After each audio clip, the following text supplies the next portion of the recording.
Hello students, कैसे हैं आप सब लोग। तो फाइनली आज हम लोग कंट्रोलिंग चैप्टर को पूरी तरीके से खत्म कर देंगे।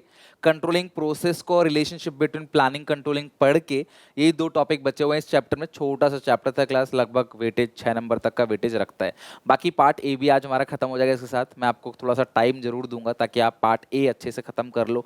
कुछ बैकलॉग बचा है उसे खत्म कर लो, जो वीडियोज रह गए उनको देख लो। अच्छी सी एक प्यारी सी नोटबुक बना के रखो जिसके अंदर सारा कॉन्टेंट हो, ताकि बिफोर एग्जाम आप उसी नोटबुक से अपना सारा रिवीजन जल्दी से कर सको। बात करते हैं कंट्रोलिंग प्रोसेस की। हमने पूरे सिलेबस के अंदर जो प्रोसेस पढ़े वो 5 पढ़े: प्लानिंग, ऑर्गेनाइजिंग, स्टाफिंग, सिलेक्शन और लास्ट में क्लास कंट्रोलिंग। डायरेक्टिंग एक ऐसा चैप्टर है इसके अंदर हमने प्रोसेस नहीं पढ़ा डायरेक्टिंग का, बट बाकी हर एक चैप्टर में क्लास हमने प्रोसेस पढ़ रखा है। आओ line by line class controlling process को समझते हैं। और आप सबसे रिक्वेस्ट है, आप आज क्लास के एंड तक आप ये 6 के 6 पॉइंट लर्न करके मुझे दिखाओगे। और आप सबसे हाथ जोड़ के रिक्वेस्ट है, प्लीज मैं कमेंट रीड करने वाला हूं। जो बच्चा आज कमेंट में ये 5 के 5 प्रोसेस देख के दिखाएगा, क्लास मान जाऊंगा कि हाँ यार आप मतलब कुछ लेवल की तैयारी कर रहे हो। रैंडमली देखते हैं कौन कौन बच्चा अपने आप बिना देखे बिना नकल करे, ठीक है, आप सारे प्रोसेस लिख के दिखाओ जितने मैंने तुम्हें अब तक क्लास में कराए हैं। बिकॉज पार्ट 1 खत्म हो जाएगा, पार्ट 2 बिल्कुल अलग दिशा में चलेगा, अलग डायरेक्शन में चलेगा, तो आपको अलग से उसके लिए एफर्ट डालने पड़ेंगे और इतना आसान नहीं होगा पार्ट 1 जैसा। ट्रूली बता रहा हूँ, पार्ट 1 इज वेरी इजी। तो सबसे पहले कंट्रोलिंग प्रोसेस के अंदर हम टारगेट सेट करते हैं। सेटिंग अप ऑफ टारगेट या सेटिंग अप ऑफ स्टैंडर्ड्स। सबसे पहले हम टारगेट सेट करेंगे, फिर हम एक्चुअल परफॉर्मेंस को मेजर करेंगे, फिर हम कंपैरिजन करेंगे क्लास एक्चुअल परफॉर्मेंस को प्लान परफॉर्मेंस से, टारगेट के परफॉर्मेंस से, फिर देखेंगे कोई डेविएशन है कि नहीं, फिर उसको ठीक करेंगे और ठीक करने के बाद वर्कर से फीडबैक लेंगे, भाई अब तो ठीक हो गया, अब तो कोई दिक्कत नहीं है, आगे तो प्रॉब्लम नहीं आएगी, आगे तो टारगेट अचीव होगा जो हम प्लान करेंगे, वो एक्चुअल परफॉर्मेंस भी सेम आएगी ना। इसको बोलते हैं कंट्रोलिंग। कंट्रोलिंग का मीनिंग भी यही था, स्टैंडर्ड को सेट करना, एक्चुअल परफॉर्मेंस को मेजर करना, दोनों के बीच में कंपैरिजन करना, फिर देखना कोई डेविएशन कोई डिफरेंस तो नहीं है, कुछ कम कुछ ज्यादा तो नहीं है, और फिर उसको ठीक करना। कैसे ठीक करेंगे वो क्लास कंपनी की मर्जी है। ठीक कैसे करेंगे, जैसे एग्जांपल देता हूं, कई बार करेक्ट ठीक कैसे करना है बच्चों को नहीं समझ पाते। तो ठीक कैसे करना है, अगर मशीन मान लो खराब है तो मशीन रिपेयर कराएंगे। मशीन की आउटडेटेड टेक्नोलॉजी, पुरानी टेक्नोलॉजी में काम कर रहे हैं, मशीन की नई टेक्नोलॉजी को लगाएंगे। वर्कर सही से काम नहीं कर पा रहे, वर्कर को ट्रेनिंग देंगे। इसी को बोलते हैं ना कि ठीक इसी तरीके से करोगे। और क्लास लास्ट में फीडबैक इन कंट्रोलिंग वर्कर से हम लोग फीडबैक लेंगे। सबसे पहला पॉइंट है setting up of a target. तुम्हें जो टारगेट अचीव करना है तुम वो टारगेट बना लो स्टैंडर्ड की, ठीक है भाई आज तुम्हें इस दिन में इतना काम करना है, अपना टारगेट सेट कर लो। जैसे आप लोग पढ़ाई करते वक्त कि ठीक है यार मैं इस हफ्ते ये चैप्टर खत्म करूंगा, या आज मैं ये चैप्टर खत्म करूंगा एट एनी कॉस्ट। आज मैं स्कूल नहीं जाऊंगा लेकिन सुबह से शाम तक पढ़ूंगा, ताकि मेरे घर वाले बोले भाई हाँ यार स्कूल नहीं गया, तो इसलिए नहीं कि स्कूल में कोई टेस्ट है, इसलिए कि बच्चा दबा के घर पे पढ़ रहा है, उसको अच्छा स्कोर करना है। अल्टीमेटली रिजल्ट मैटर करेगा, आप स्कूल कितने दिन गए हो ये आपके रिजल्ट में लिखा हुआ नहीं आता है, ठीक है। Standard means target against which the actual performance is measured, this is basis of comparison. तो यही जो टारगेट सेट कर रहे हो ना, यही कंपैरिजन का बेस बनेगा। The standard must B achievable, लेकिन टारगेट भी वो बनाओ जो अचीव कर सकते हो, बिना मतलब का टारगेट मत बनाओ। हाई और very high standard which can not be achieve or are of no use. Standard must be setup keeping in mind of the resources of the organisation. तो स्टैंडर्ड भैया वही बनाना जो तुम्हारे ऑर्गेनाइजेशन के पास रिसोर्सेज है। पता चला कंपनी के पास रिसोर्सेज कुछ नहीं है, सपने बड़े बड़े देख रहे हो, वो टारगेट कभी अचीव नहीं होगा। डिमोटिवेशन तुम्हें मिलेगा बाद में, भैया इतना लंबा टारगेट बना दिया आपने। टारगेट वो बनाओ जो अचीव कर सकते हो, ठीक है। तो सबसे पहला पॉइंट क्या है, सेटिंग अप ऑफ स्टैंडर्ड्स या टारगेट। फिर अपने एक्चुअल परफॉर्मेंस को मेजर करो, काउंट करवाओ कितना प्रोडक्शन हुआ, एक्चुअल परफॉर्मेंस को मेजर करो। It's very simple. After setting up of standard the performance of the employees are measured, that is how much work done by the employee. Numerically performance is easily measured. Performance किससे class measure करोगे, numerically. आपके performance भी तो numerically major होते हैं। आप अपने पापा से बोलना इस बार रिजल्ट आएगा तो प्री बोर्ड का या बोर्ड का रिजल्ट जब आएगा कि मेरे मेरे बहुत अच्छे परसेंटेज है पापा जी, बहुत अच्छे हैं बहुत अच्छे हैं। कान पे तो लगाएंगे भाई, तो अच्छे छोड़, बता कितने हैं तेरे, 60 है 40 है, तू पास हुआ भी कि नहीं, या 90 कितने हैं बता। तो नंबर में जब आता है ना तभी आपको समझ आता है परफॉर्मेंस कैसी है। तो performance class must be measured periodically in short period of time. तो क्लास आपको परफॉर्मेंस को हर एक पर्टिकुलर टाइम पे मेजर करते रहना चाहिए। जैसे स्कूल वाले आपका हर 2-2 3-3 महीने में पेपर लेते रहते हैं ताकि आपके परफॉर्मेंस को कंट्रोल कर सके और कहीं कुछ कमी होती है तो सुधार सकें। तो इसीलिए क्लास परफॉर्मेंस को मेजर करना बहुत जरूरी है। अगर आपकी परफॉर्मेंस को मेजर नहीं किया जाएगा तो बोर्ड में भैया आप बेड़ा गर्क कर दोगे। तो हर 2-2 3-3 महीने में आपकी परफॉर्मेंस को मेजर किया जाता है और इतिहास गवाह है कि बच्चे पढ़ते भी तभी है जब पेपर आता है। तो साल में स्कूल वाले 3-4 पेपर ले लेते हैं ताकि कम से कम साल में 3-4 बार तो कम से कम सिलेबस पढ़ लो आप। सेटिंग ऑफ स्टैंडर्ड हो गया, मेजरमेंट ऑफ एक्चुअल परफॉर्मेंस। तीसरा है क्लास कंपैरिजन। अब थर्ड पॉइंट में इस एक्चुअल परफॉर्मेंस को प्लान परफॉर्मेंस से क्या करोगे क्लास, कंपैरिजन करोगे। देखोगे भैया कि एक्चुअल परफॉर्मेंस ज्यादा है या कम है, ठीक है। After measuring the performance, the manager compare the actual performance with the planned performance. If there is match in the both, then controlling function end. If there is there only, but हाँ controlling function end हो जाएगा. But if there is mismatch or a deviation, then the manager try to find out the reason for deviation and extent of deviation. Minor deviation should be ignored. छोटा मोटा deviation है, चलो 100 सोचा था unit बनाने का, 99 यूनिट बनाए, 98 unit बनाए, आप छोड़ सकते हो, चलो इतना चलता है। लेकिन जो मेजर डेविएशन है ना क्लास, आप उसको सीरियसली लेना है। भैया इतना बड़ा डेविएशन क्यों आया, सोचा था 100 बनाने का, एसी बना एक महीने में सिर्फ 50 एसी है, 60 एसी है, तो भैया यहाँ पे क्लास सीरियस मुद्दा है, ठीक है। Setting of target, measurement of actual performance, फिर एक्चुअल परफॉर्मेंस का कंपैरिजन करोगे और फिर क्या करोगे, analysing deviation. Most important step, आप डेविएशन को एनालाइज करोगे, स्टडी करोगे यार क्या कमी रह गई, कहाँ पे प्रॉब्लम आ गई। जो अच्छे बच्चे होते हैं ना, देखना वो अपनी कॉपी जब उनको मिलती है ना, सच बता रहा हूँ, जो क्लास में थोड़े पढ़ने वाले बच्चे होते हैं, पढ़ाकू टाइप्स बच्चे, क्या करते हैं, जब उनको उनकी आंसर शीट मिलेगी ना तो वो एक करके चेक करेंगे, सर यहाँ नंबर क्यों काटे, यहाँ आधा नंबर क्यों काटा, यहाँ 1 नंबर क्यों काटा। और जो बेचारे ऐसी मस्ती करते हैं, चलो यार ज़्यादा टेंशन नहीं लेते, कूल रहते हैं, बैक बेंचर्स टाइप चिल रहते हैं, उनको कॉपी देखते थे, इतने नंबर जी पास है, चलो सर जी बहुत बढ़िया पास है, बस बहुत है, कहीं एक आधा नंबर कट गए फालतू मिले, कोई दिक्कत नहीं है। तो आप अपने प्रॉब्लम्स को जब तक एनालाइज नहीं करोगे तब तक नियर फ्यूचर कैसे ठीक करोगे। कल को जो टेस्ट होगा उसमें आपने गलती एनालाइज की ही नहीं तो आप सेम गलती को रिपीट करोगे। तो आप गलती को फाइंड आउट करो और देखो कैसे ठीक होगा, ठीक है। तो यहाँ पे ठीक करने की बात तो नहीं है, यहाँ सिर्फ एनालाइज करने की बात है। स्टडी, कहाँ कितने नंबर कटे, कहाँ पे प्रोडक्शन हमारा डाउन हुआ, समझ रहे हो, कहाँ पे प्रॉब्लम है, क्यों डाउन हो रहा है प्रोडक्शन हमारा, उस चीज को चेक, टारगेट क्यों अचीव नहीं किया, क्या प्रॉब्लम आ गई, वो हमारे कंट्रोलेबल है या नहीं है, ये सब होता है analysing deviation. All the deviation need not be brought into the notice on the top level management. A range of deviation should be established and only cases beyond this range should be brought into the knowledge of top level management. Deviation must be divided। देखो दो तरह का deviations है, difference जो होता है ना वो दो तरीके से। देखो कई बार क्या होता है, छोटे मोटे डेविएशंस को आपको इग्नोर करना है, चलो इतना चलता है, ठीक है। कई बार आप रेंज बनाते हैं तो अगर इस रेंज के अंदर डेविएशन है तो ठीक है, इससे बाहर नहीं होना चाहिए, इससे कम, इससे ज़्यादा नहीं होना चाहिए। डेविएशन बेसिकली दो टाइप के होते हैं। डेविएशन को एनालाइज करना मतलब स्टडी करना, डिफरेंस क्यों आ रहा है उसको स्टडी करना, और दो तरीके से स्टडी करते हैं, बहुत इंपॉर्टेंट है क्लास। सबसे पहला पॉइंट है CPC, critical point control. Critical point control simply ये कहता है कि आप क्रिटिकल एरिया पे ज्यादा फोकस करो। क्रिटिकल एरिया को ये कहते हैं की एरियाज। तो आप जो की रीजन एरिया है ना, जो होल ऑर्गेनाइजेशन को नुकसान पहुंचा सकते हैं, उसको पहले ठीक करो। जो बहुत बड़ी समस्या है ना क्लास, उसको सबसे पहले ठीक करो। मेरी बात समझ रहे हो, छोटी मोटी प्रॉब्लम्स तो आप बाद में देख लोगे, लेकिन जो सब पूरी ऑर्गेनाइजेशन को नुकसान पहुंचा रहा है भाई, वो क्रिटिकल है, उसको ठीक करो। एग्जाम्पल अगर मैं आपसे बोलूं कि आपकी जो प्रोडक्शन कॉस्ट है वो 4 रुपए से बढ़ गई, 4 रुपए से बढ़ गई, और जो पोस्टल एक्सपेंस है वो बढ़ गया मान लो 6 रुपए से, which is more serious. Postal मतलब माल भेजने का जो खर्चा है वो 6 रुपए से बढ़ गया, प्रोडक्शन कॉस्ट 4 रुपए से बढ़ गया, ठीक है। तो विच इज मोर सीरियस, तो भैया आप इसको, production cost is more serious, आप इसको ठीक करो पहले। Postal expense is not in your hand, और पोस्टल एक्सपेंस क्लास एक ही बार लगता है।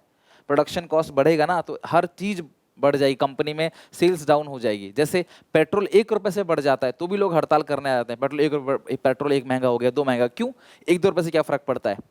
जबकि मोबाइल फोन, गाड़ी ये 20-30 हज़ार रुपए से बढ़ जाते हैं, 1-1 लाख रुपए से बढ़ जाते हैं, तब भी कोई दिक्कत नहीं आती, क्योंकि क्लास पेट्रोल 1 रुपए से बढ़ रहा है, बट ये क्रिटिकल है, this is more serious. Petrol 1 रुपए से बढ़ जरूर रहा है, पर इसकी वजह से सारा सामान महंगा हो जाएगा, हर एक चीज महंगी हो जाएगी, ट्रांसपोर्टेशन महंगा हो जाएगा।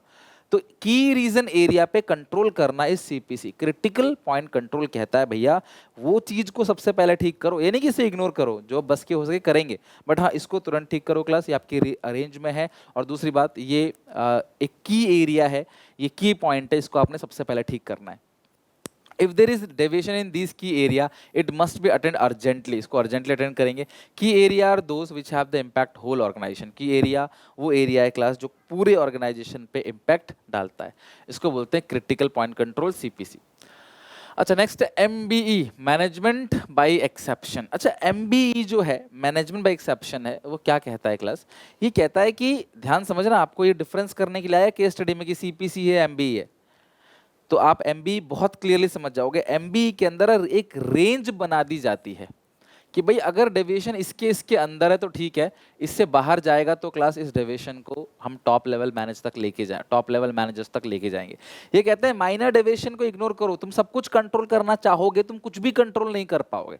जो माँ बाप ऐसे होते हैं, बहुत सारे पेरेंट्स अपने बच्चों के ऊपर पूरा कंट्रोल रखते हैं, यहाँ नहीं हिलेगा, यहाँ जाएगा तो मुझे फ़ोन करेगा, वीडियो कॉल करेगा, यहाँ मुझे लोकेशन भेजेगा, उसके पीछे पीछे जाते हैं। वो बच्चे से ज़्यादा बिगड़ जाते हैं। Exception is always there, but हाँ फिर भी वो बच्चे ज़्यादा बिगड़ जाते हैं, थोड़े आज़ादी छूट देनी पड़ेगी। उसी तरह जो टीचर चाहता है मेरी क्लास में पूरा शांत रहे भैया, कोई कुछ भी नहीं बोलेगा, पिन ड्रॉप साइलेंस, उस टीचर की क्लास में ही सबसे ज़्यादा शोर होता है और ना बच्चे कुछ पढ़ पाते हैं। जो टीचर प्यार से आराम से अच्छे से आपको एक भाईचारे में समझा दे चीज़ों को, आपको बेहतर समझ आता है वो। उसी तरीके से ये कहते हैं it means a manager who try to control everything may end up controlling nothing. The deviation which are beyond the specific range should only by the handle by the manager and small or minor deviation should be ignored. Energy क्यों waste करनी है छोटे मोटे deviation की? आपने कभी पानी मंगाया है? पानी की बोतल आपके घर आती है, पूरा फुल नहीं आता, थोड़ा सा कम आता है, वो नॉर्मल लॉस है, होगा ही होगा। कंटेनर में पानी भर के आता है ना ट्रक में, जब वो भी उछलते उछलते रास्ते में गिर के आता है, आपने कई बार स्कूल से आते आते देखा होगा, वो एबनॉर्मल लॉस है भैया, वो होगा ही होगा, आप उसको नहीं रोक सकते। उसके लिए टाइम और वेस्ट एनर्जी मत वेस्ट करो क्लास। कंपनी को फोकस करना चाहिए क्लास जो हाई डिग्री ऑफ डेविएशन है उस पर। एक रेंज बना दो, इस रेंज के अंदर अंदर डेविएशन है तो अच्छी बात है, इससे बाहर जाता है तो सीरियस मुद्दा, टॉप लेवल मैनेजर के पास लेके चलो और क्लास उसको ठीक करो। नेक्स्ट है क्लास टेकिंग करेक्टिव मेजर्स। अब डेविएशन आपने एनालाइज कर लिया, CPC पढ़ लिया, MBE पढ़ लिया, MBE, अब उसके बाद क्या करेंगे, हम उसको ठीक करेंगे। जो भी प्रॉब्लम है, मशीन खराब है तो मशीन को रिपेयर करो, एम्प्लॉय काम नहीं कर रहे तो उनकी सैलरी बढ़ाओ, उनको ट्रेनिंग दो, जो प्रॉब्लम है उसको ठीक करो। On comparing the actual performance with the plan performance, the manager will come to know about the deviation between the plan and actual performance. Then next step into know the reason for such deviation and try to remove the deviation in future. Manager must take the corrective measures only by finding the root cause. ध्यान रखना, root cause को find out करके deviation and try to remove that class cause permanently. भैया root cause की क्या problem है actually, उसको class find out करो, देन क्लास उसको आपने ठीक करना है।